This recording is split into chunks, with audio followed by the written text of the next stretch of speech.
Do doja të shkonim në një lidhje direkte për një temë krejt tjetër me Ortenca Budllën, një pallat tjetër në kryeqytet është përfshirë nga flakët, ajo do të jap më tepër detaj. Ortenca, ku ndodhesh?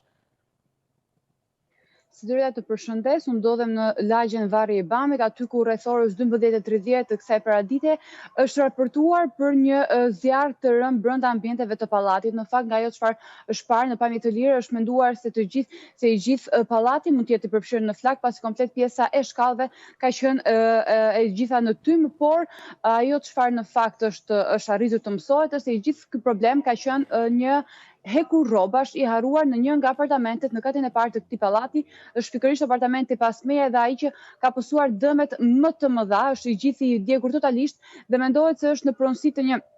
shtetase 55 vjeçe e cila jetonte vetëm. Kemi arritur të marrim dëshmi të banorëve nga çka është raportuar, duke ka qenë banori i katit të dytë, ai i cili në fakt ka parë rastësisht zjarrin dhe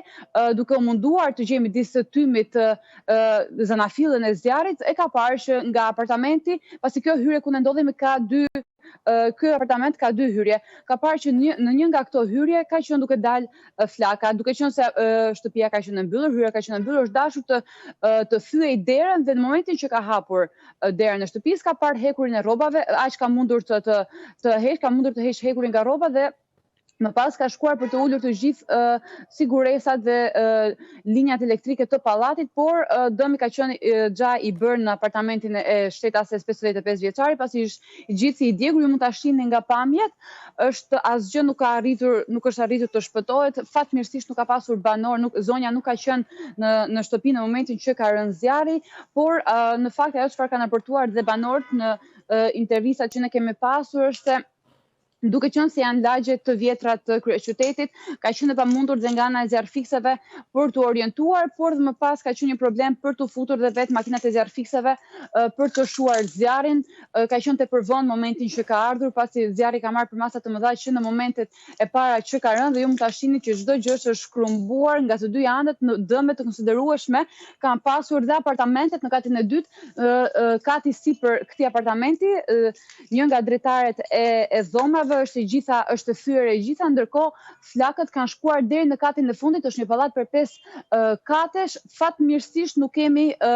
lëndime në njerëz, ka qenë po i njëjti banor që ka arritur të heq hekurin nga priza, që ka arritur të shpëtojë dhe fëmijët e tjerë, duke qenë se jemi në periudhë festash dhe sigurisht që fëmijët janë pushtim dhe ka pasur fëmijë që kanë qenë në gjumë apartamentet ngjitur, është bërë mundur zgjimi i tyre, duke qenë se prindërit janë në punët përkatëse dhe ka arritur të shpëtoj fëmijët, banorë që kanë qenë më të rrezikuar në apartamentet ngjitur, por ka qenë e pamundur për të shpëtuar apartamentin. Është një hyrje e vogël, theksojmë edhe një herë që jeton vetëm një zonjë 55 vjeçe, e cila në këtë momente nuk ndodhet në banesë, por janë dëme të pa rikuperueshme. Ajo çfarë në fakt mund të ketë qenë një tjetër indicje nga banorët është dhe fakti, duke qenë se është një pallat i vjetër dhe instalimet elektrike janë të vjetra, jemi në periudhë festash dhe duke qenë se zonjat e shtëpisë janë të gjitha duke bërë përgatitjet e fundit se takon natës së ndërrimit të viteve, mbi ngarkesa që mund të ketë pasur këto linja elektrike, mund të jetë bërë dhe shkak për një arsye më shumë për të nisur dhe për të pasur këtë shkëndijë elektrike, pasi nga ana tjetër e pallatit është mjaft e lehtë të dallueshme se në paketën elektrike, po ashtu ka nisur flaka, duke u bërë 2 vatra zjarri në të njëjtin pallat. E kuptoj, Ortenca, dhe në fakt pamjet të cilat ti e duke përcjellë tregojnë qartësisht gjithçka, je duke përshkruar. Fatmirësisht nuk ka pasur persona në atë moment në banesë që të kishim edhe problematika më të mëdha. Nuk di nëse nga banorët me cilët mundet të flisje, a ka pasur ndonjë komunikim nga autoritetet zyrtare lidhur me hapat që do ndiqen, qoftë për kompensimin e gjithçka është djegur në banesë, po ashtu për personin i cili jeton aty? Atëherë, në momentin para pak minutash është bërë mundur dhe largimi i zjarrfikseve dhe pritet që të vinë dhe ekspertët për të bërë një vlerësim të dëmeve dhe çfarë mund të ndodhë me zonjën, pasi kemi arritur të mësojmë se nuk është në kushte të mira ekonomike dhe ka dhe probleme të tjera shëndetësore, ndaj është e pamundur që ajo të punojë. Ndaj pritet që të vinë dhe të gjithë këta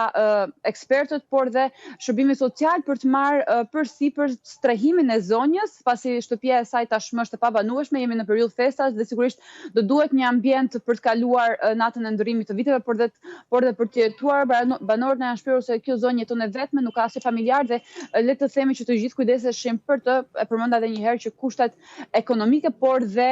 shëndetësore nuk janë të favorshme që ajo të punonte.